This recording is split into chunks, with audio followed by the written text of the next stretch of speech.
Another property affected by the intermolecular force of a liquid is called the vapor pressure. And by definition, a vapor pressure is the pressure exerted by a vapor in dynamic equilibrium with its liquid.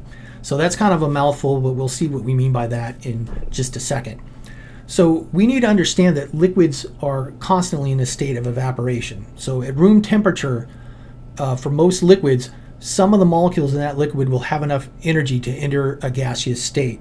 So this isn't like boiling. So this is evaporation. So what happens is, just from ambient temperature, there's enough energy being transferred into that liquid to cause a small number of the liquid molecules to become a gas, and these will eventually float away. So if I put my liquid in a container and I don't and it does not have a cap on it, eventually all of the liquid will enter the gaseous state. So if I put water inside of a cup, if I let it sit there long enough, the water will evaporate out. Eventually, there's enough heat from the ambient temperature to cause all the molecules inside of the liquid water to escape.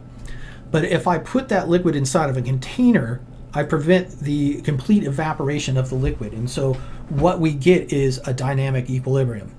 So I think we've all seen that. If I put water inside of a bottle and I cap it down, the water will not evaporate away. So what happens is, inside of my container, I have my liquid, and there is still enough energy in the ambient temperature to cause some of these liquid molecules to go into the gaseous state.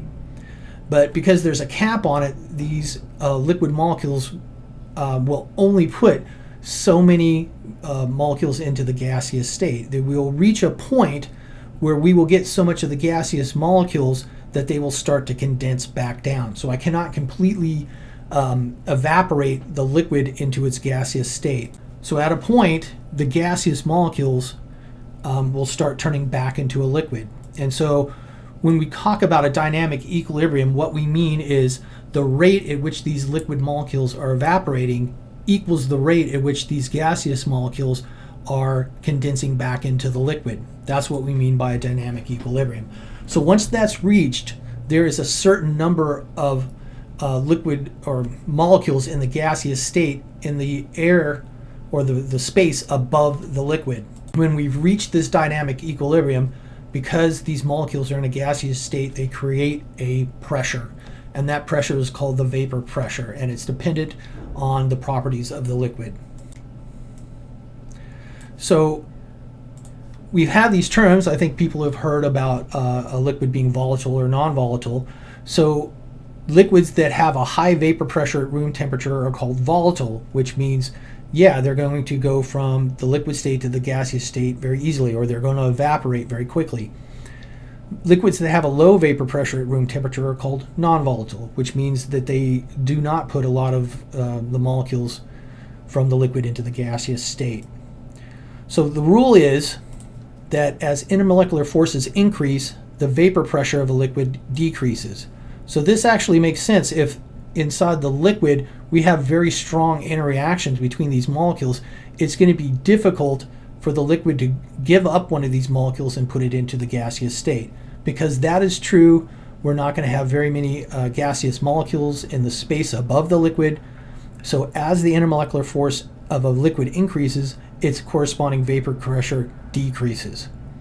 So vapor pressure and boiling point are actually directly related to each other. So the formal definition of a boiling point is when the vapor pressure of a liquid is greater than the applied pressure.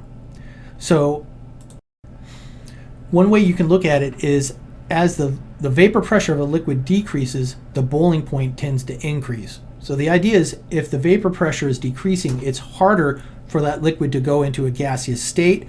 Therefore, it's going to be harder for it to boil. Another way of looking at this is to understand that as the intermolecular forces of a liquid increases, the boiling point also tends to increase. So that makes sense. If I have a liquid, if I have a strong intermolecular force between that liquid, it's going to be very difficult for it to pull a molecule away from the liquid and turn it purely into the gaseous state. So as the intermolecular force of a liquid increases, the boiling point also increases. So with this, the vapor pressure and the boiling point are directly related, and that's literally what happens. When I take a liquid and I boil it, what goes on is the temperature of the liquid increases. As that temperature increases, the vapor pressure increases up until the vapor pressure is greater than the ambient pressure. So vapor pressure is greater than, say, 1 atm. That's at sea level. That's when it's going to start boiling. And this is how we define most boiling points. We have this thing called a normal boiling point. So when somebody talks about the boiling point of water or boiling point of some liquid, they're typically talking about the boiling point at 1 atm of pressure. And for water, this occurs at 100 degrees C. But the idea is this boiling point can change if I change the pressure that it's under. So you might have heard about that. So if you go to higher up in a mountain, water actually boils at a lower temperature because the pressure is lower. It's going to be easier for the vapor pressure to reach the pressure outside. So if you look at it, if I take water and I increase the temperature, the vapor pressure also increases. One interesting thing is that if you take water at 0 degrees C, or it's ice cubes, there actually is a definable vapor pressure for it. And I don't know if anybody has seen this, but if you leave ice cubes inside of a refrigerator long enough, they will actually evaporate. So even ice cubes have a very, very small vapor pressure. They're constantly, letting off gaseous molecules. But as I increase the temperature of water, so if I go to 25 degrees C, the water is, has a larger vapor pressure. And if I get to 100 degrees C, the vapor pressure is equal to 1 atm, and that's when water starts to boil. So overall, for all of these processes that we were talking about, as the intermolecular force of a molecule increases, the surface tension tends to increase, the viscosity tends to increase, the melting point tends to increase, the boiling point tends to increase, and the vapor pressure tends to decrease.